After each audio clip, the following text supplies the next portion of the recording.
Hey, sweetie. This was originally an exclusive blog post for my members at sarahblackhypno.com, but I liked it that much I decided to record it for you too. Ain't I something? So before you go on, click the thumb and the bell and all that usual YouTube stuff. Don't be someone who just takes. Give a little too. Because I know you've imagined it, sweetie.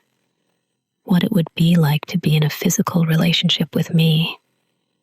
And not just in terms of sex, though I know you've thought about that, even if you're perfectly happy with someone else. It's only natural. You fantasized about kneeling at my feet, being tied up on your back and taken, caged in public as I openly wear your key around my neck. Maybe you've gone further and wondered about fantasies like cuckolding. Hopefully, you've also made time for the quiet moments, deep conversations, a bond that feels unshakable. And the dumb ones too. Getting flour everywhere as we bake. Me slyly directing your actions as we buy groceries. Even you whining because you want to watch the game, and I'm not finished with my show. It's a beautiful fantasy, and there's nothing wrong with having it. But fantasies have a way of smoothing over the rough edges. They don't show the messy, complicated emotions that come with real submission. The jealousy, the frustration, the fear of not being enough. They don't prepare you for the tug of war between what you want and what's truly being asked of you. So it's worth us talking about the line between consenting submission and gaslighting abuse. Your submission to me is built on trust and honesty. It challenges you, pushes you, but always with honesty at the center. Abuse, on the other hand, thrives on deceit. It hides behind the pretense of femdom, turning eroticism into a weapon rather than a gift. If you've ever wondered what it would really be like to be in that ideal relationship with me and really submit to me, this post is for you. It's not just about the fantasy of a moment. It's about the realities of day-to-day submission, the honesty it demands, the difficulties it brings, and how to tell when the dynamic we've built strays too close to something darker. Not that I would allow that, of course. But for many of you, this relationship with someone else is in your future. Before we go further, let's talk about something critical to any dynamic. The safe word. In a perfect relationship, everything flows smoothly. Your submission brings you closer to me. Challenges feel rewarding when completed, and every boundary is respected. But we don't live in a perfect world, and no matter how much trust exists between us, there must always be a way to stop everything the exact moment it becomes too much. That's what a safe word is. Not just a word. It's a promise. A promise that no matter how deep you're in, no matter how intense things get, you have an escape hatch. For me, Apple works perfectly. Hi, Nathan Fillion. It's simple, clear, and versatile enough to use anywhere. It works in bed because it doesn't fit that context. It's not, oh no, stop, or please, all of which can mean fuck yeah in that context. Apple's weird. Apple doesn't mean anything in bed unless we make it. And so, Apple means stop, immediately.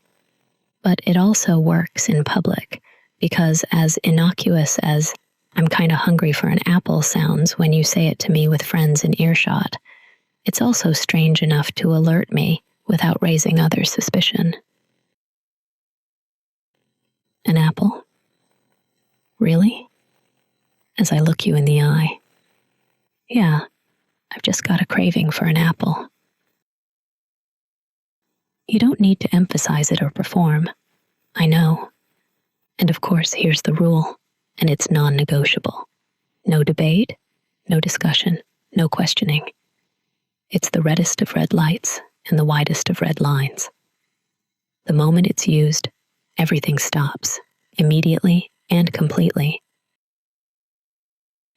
That's the bedrock of trust in any DS dynamic, and it's the line that separates true submission from coercion or harm. The safe word is your ultimate guarantee of safety and respect. Anyone who says, "Oh, I don't need them," run. That person is an amateur or an abuser, and either way, you can't trust them with your submission. So, chastity then, huh? We've talked about it at length before, so I won't rehash everything. Put simply, I fucking love it as part of a relationship. But I don't believe in permanent locking with no release.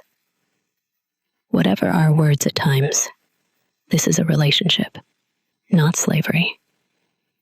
Such strong submission like that has to be balanced with the utmost care. Your release, when it happens, is just as meaningful as your denial because it's mine to give or to withhold. Permanence, in chastity or in any dynamic, only works if it's built on trust and communication, not blind endurance.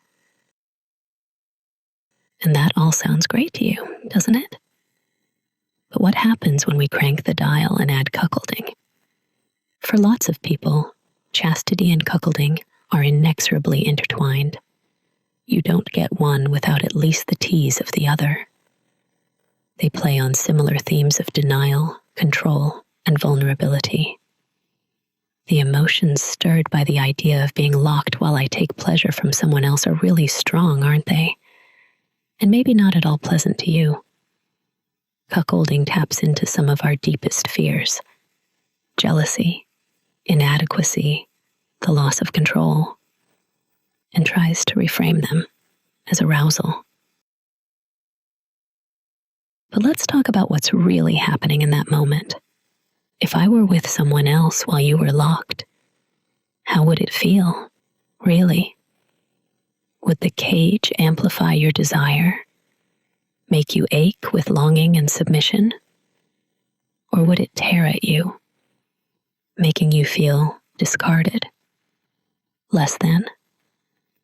What difference would it make seeing me in bed with someone else in front of you as opposed to knowing I was in their bed while you're at home? Stop and really consider that for a moment. There's no wrong answers. Here's the key. For cuckolding, or any dynamic like it, to work, it has to come from a place of trust. You'd have to know deep down that my pleasure with someone else doesn't diminish my connection to you. That your submission, your lock, your ache still make you mine, still bring me satisfaction, even if I get my orgasms from someone else.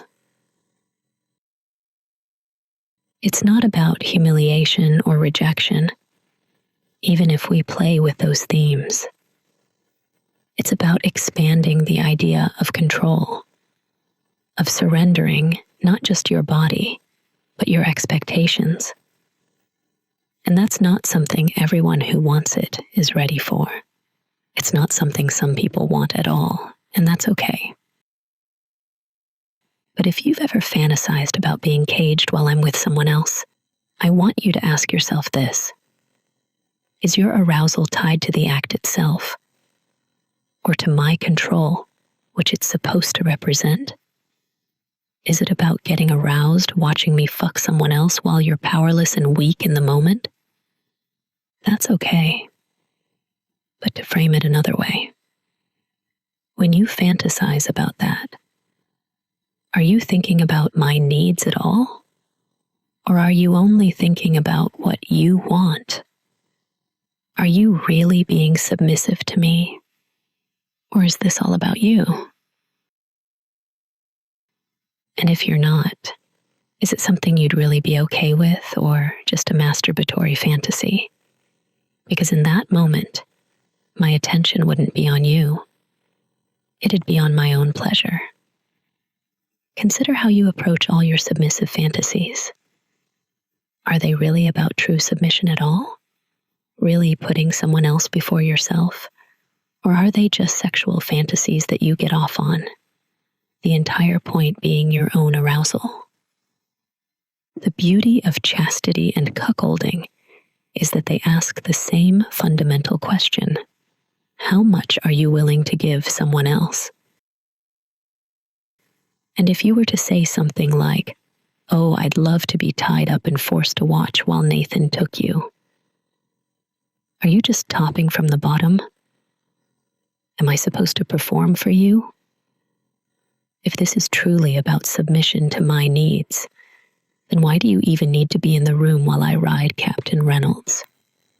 I don't need you in that moment, so what are you there for? Let's say this happens for real. We're in a long-term relationship where you spend a lot of your time locked for me, and sometimes I sleep with someone else. Maybe you thought you could handle it, but now it's really getting to you. You're unhappy. You're distressed. I read a submissive's blog once upon a time where this very thing happened. He and his wife practiced permanent chastity. No release. Not ever. You know how I feel about that. And here was an example of why, because they didn't talk. They fought. They screamed at each other. She, by my estimation, gaslit him into accepting his place as less than her. She said him taking off the cage was as good as her taking off her wedding ring. Sounds like classic bad faith manipulation to me. But he was happy as he wrote the blog, accepting that his distress was inappropriate and he shouldn't have complained. That's not okay. Distress is unacceptable, a red flag for both of us, and it needs to be addressed. So back to our dynamic. You want out of chastity, you say the safe word, right? Sarah, I need out of this cage now. Apple. Here's the thing. The safe word works in the moment. It's our hard and fast stop rule, and it's got to be respected without question. It's the bedrock of safety in our dynamic. But if you can just say, apple, every time you're not in the mood and off comes the cage, then you're not really submitting at all, are you? You're just opting out of the thing whenever it's inconvenient. That's not surrender. That's control disguised as submission. Half the point of chastity is the frustration of denial. Not for nothing have I joked that it only really starts when you want it to come off. It's supposed to challenge you, to be difficult sometimes. You want to have sex, and I tease you with denial. If you use a safe word just because you don't like how it feels in the moment, we've lost the meaning of the dynamic and the trust that underpins it, because I know you use the most important word in our play for something other than intended. So we need something different, something that acknowledges your feelings without undermining the trust and structure we've built. Something that allows us to step outside the roles we're playing and connect as equals for a conversation that's real, vulnerable, and honest. We need to talk upstairs. That's the phrase I like to use when it's not an immediate crisis, but it's something bigger than a passing mood. You could go for whatever, though not actually having an upstairs in an apartment helps with this one. It signals that we need to step away from the dynamic and talk, really talk and listen to one another about what's going on. Are your limits being tested in a way that's productive and thrilling? Or are we moving into stuff that feels harmful and wrong? Are you struggling to balance your desire for submission with your fears and insecurities? Whatever it is, we talk about it and work through it together. But doesn't that diminish the safe word? No. Because aside from anything else, you'd have agreed not to use apple unless the need was immediate. Right now, you want out of chastity, but do you need it? Well, that's what we'll discuss. Why do you want out of chastity? Why now? What's changed? I trust you not to abuse our safe word, and you trust me to know the difference between your wants and needs. You probably, honestly, really don't ever want me to sleep with someone else. You want that exclusivity, and if you needed it, I'd respect that. And upstairs isn't you pleading your case before me as judge and jury, even if your nerves might mean it feels that way sometimes, but it might also be the exact opposite. Let's use the same example. Maybe, much as I love you, you just can't satisfy me a certain way. I need to look elsewhere. The point is, this isn't a femdom roleplay. It's a real discussion about our relationship. And in a relationship, it's not all about you. Even in a DS dynamic, there are going to be times your partner has real problems too. Maybe you want more sex play than I'm comfortable giving after a week at work. Maybe I feel like you're viewing me only as a sexual prop and not a real person. Or maybe I'm genuinely unhappy with how little you clean our apartment. Not a role play, not a game where mistress chastises her maid. Real talk, your actual partner is unhappy because you don't treat our home with respect. But let's say this conversation is about something you're unhappy with. You sit down across from me, not in the bedroom because we don't want distractions, looking uncomfortable, but determined. I notice you fidgeting with your hands, hesitating, but I wait. You asked to talk upstairs. The initiative is yours. Finally, you say, Sarah, I don't think I can do this anymore. Knowing you're with someone else while I'm locked, it's getting to me. I feel lost, like I'm not enough for you. I don't want to feel this way, but I do. I'm jealous. I'm upset. I'm angry. And I'd hear you. It can be incredibly difficult to be honest with someone you love, often far more difficult than doing the same with a complete stranger. And it can be difficult to really hear someone you listen to every day. That's the whole point of upstairs. So we'd unpack together. What is it that's bothering you most? Is it the idea of me with someone else? Or is it something worse? Feeling like you've lost part of yourself in this dynamic. I'd hear you. I'd let you finish without interrupting. Because this isn't about defending myself or an argument or a quick fix. It's about understanding and a lasting improvement. I'd ask why you thought you felt that way. Not to suggest you're wrong about how you feel. Of course you can't be. They're your feelings and everyone is valid. But maybe I'd ask if it was really about the other person or if it was about you. Maybe you'd say it was both. I hate the idea of you being with someone else, but I also feel like I'm letting you down by not being strong enough to deal with it, like I'm failing as a sub. And together, we'd figure out what needs to change. Maybe it would be taking off the cage. Maybe it would be putting that part of our relationship aside for a time. But maybe this is a momentary blip, and tomorrow you'll feel silly for even bringing it up. You needn't, but we all get like that sometimes. I've used cuckoldry as the example throughout, by the way. Not because it's a particular fetish of mine, because it's actually not, but because it's a raw nerve to stimulate. This isn't a finger up the ass. This is much deeper than that. Ugh. And now I regret that framing. But I want you to really think about the reality of a DS relationship. What would you really want it to look like? That fantasy I shared about having my own little sissy harem and want to come live with me? It was cool, but it wasn't real. It was a fantasy for both of us. I don't really want to be responsible for a multitude of live-in slaves. And you don't really want to be one of many. We both want something real. And in that reality, whatever the outcome of our talk upstairs, it's not about one of us winning or losing. It's about making sure the dynamic and our relationship remains something we both value, both benefit from, and both want to continue. Because submission is not about suffering. It's about trust. And that trust means knowing that your voice matters, even when it's hard to speak up.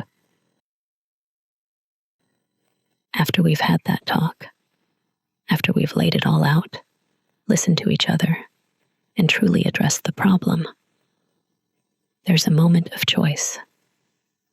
A moment where you decide, not for me, but for yourself and for us, whether you're ready to step back into the dynamic. A little symbolic ritual we have.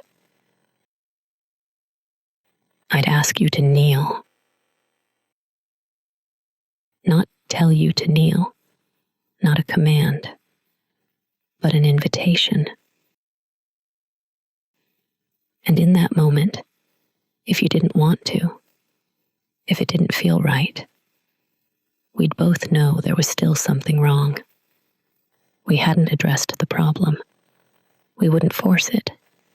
We'd keep talking, keep working, because submission that isn't freely given isn't submission at all.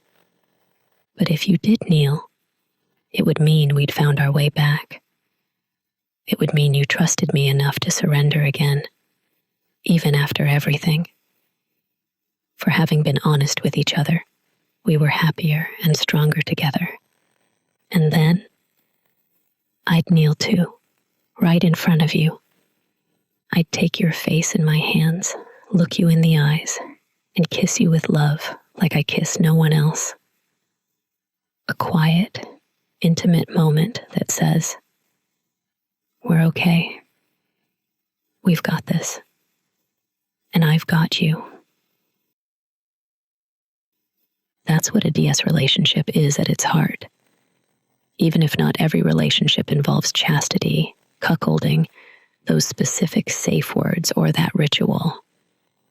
It's not about enduring pain or swallowing resentment. It's about choosing, again and again, to give yourself fully to me, to trust me, to surrender to me, to connect with me. And it's about knowing deep down that even when it's hard, even when it feels messy or complicated, you'll never walk alone when I'm in your life. That's not a fantasy. That's real.